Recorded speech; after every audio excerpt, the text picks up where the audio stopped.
I think being one of the most successful and respected filmmakers of all time makes James Cameron at least a little entitled to be a little bit cocky. But recently, some of his comments about the much-delayed Avatar 2 make him look a bit overconfident and maybe even a little bit crazy. But based on conversations being had about this movie now that didn't exist before his comments, he just might be an evil genius. Let's discuss. I watch so you don't have to.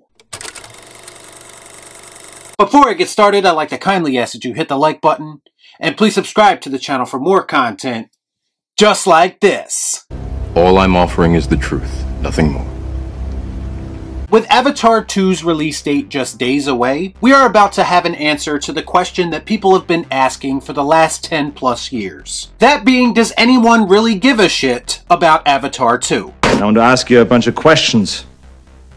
And I want to have them answered immediately. It's very easy for someone to say no, especially given Hollywood's track record for producing sequels that seemingly come way too late. Common sense would tell you that you want the sequel to come out within 2 to 3 years of the original. Especially with a movie as big as Avatar was, because you want to capitalize on that hype. But James Cameron has seemingly been working on this sequel using his own timetable. If that means that this movie will be that much better, then I say a little bit extra time in the lab will be well worth it. But to me, that is a very big if, because Avatar was very much a product of its time. To me, you can't possibly fully appreciate that first movie unless you've seen it in IMAX at the time of its release. And I'll be the first one to tell you that the movie doesn't have the same impact when you're watching it at home on your couch. Mainly because the story was pretty weak and forgettable.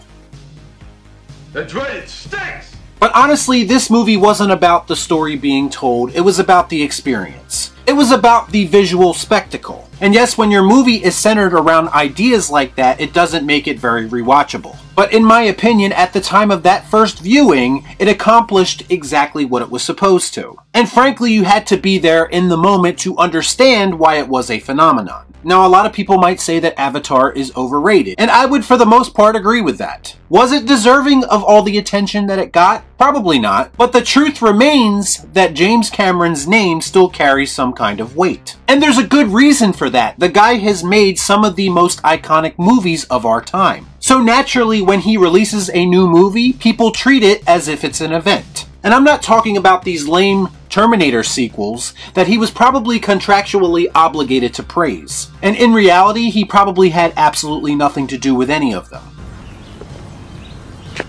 That makes sense. The studio pretty much just used his name because, again, his name means something. As for Avatar 2, no, I don't have a lot of excitement for it, but that's not going to stop me from watching it and giving it a fair chance. Because in my opinion, Cameron has built up enough goodwill with his great movies to warrant that type of open-minded approach from me. Not to mention, he is basically a filmmaking god when it comes to sequels. He did direct 2 of the greatest sequels of all time, after all. And that's because James Cameron knows what makes a great sequel. You take what was established in the original and you build on that in logical ways. It should also be noted that James Cameron himself is aware of the criticisms being lobbied at Avatar 2, as well as the criticisms about the amount of time he has spent producing it. He's recently been on a media tear where he's expressing a lot of confidence in himself, as well as the film that he made.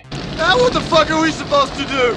One moment, James Cameron is talking about how he's not worried about Avatar 2 flopping, because, quote, if I like my movie, I know other people are going to like it. And to me, that's just classic, iconic director speak. Many great directors talk about how they make movies that they themselves would want to see. Quentin Tarantino has built a career doing just that. When he was asked about the possibility of another person directing an Avatar movie, he said, quote, I would have to train somebody because I don't care how smart you are as a director, you don't know how to do this. Now, does that sound smug as hell? Yes, it does. But there is something to be said about someone else's creation being placed in the hands of someone else who does not understand the material. Don't believe me? Look what happened to George Lucas's Star Wars when he passed the torch.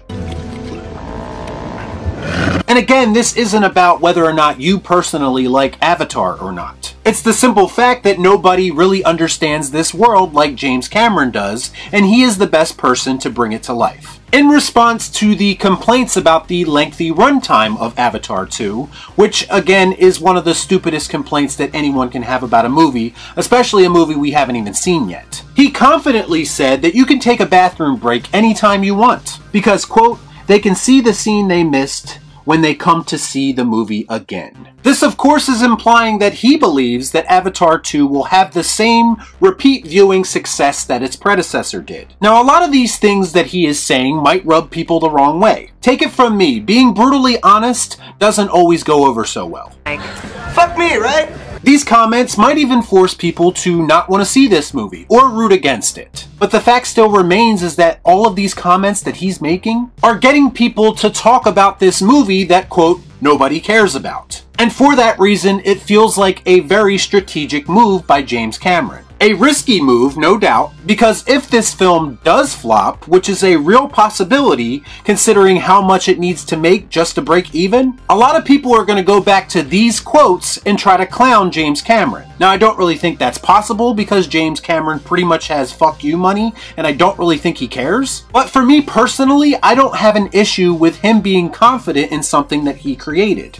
Everyone should be confident in something that they create. Goddamn right, that's the only way I work, Cap. They could probably afford to be a little bit more realistic, but they should do everything in their power to try to sell me on the idea of going to watch this movie. Whether or not people actually respond and show up remains to be seen. But I do find this to be one of the most fascinating situations from a box office perspective that I can remember. Avatar 2 recently had its premiere, and before the first showing, Cameron introduced the film by saying this, quote, tonight is not just about a new Avatar film, it's about the cinema itself. And again, as a cinema fan, how can I not be supportive of that notion? Contrary to popular belief, I don't want to go into every movie I watch wanting to hate it. I just want what I'm watching to impress me. To do something on screen that I've never seen before. Either from a story perspective or from a visual perspective. Or in a perfect world, both. The cinema experience should be one of spectacle. I want to be transported into an unknown world. And I want to go on an adventure. That's what going to the movies is all about.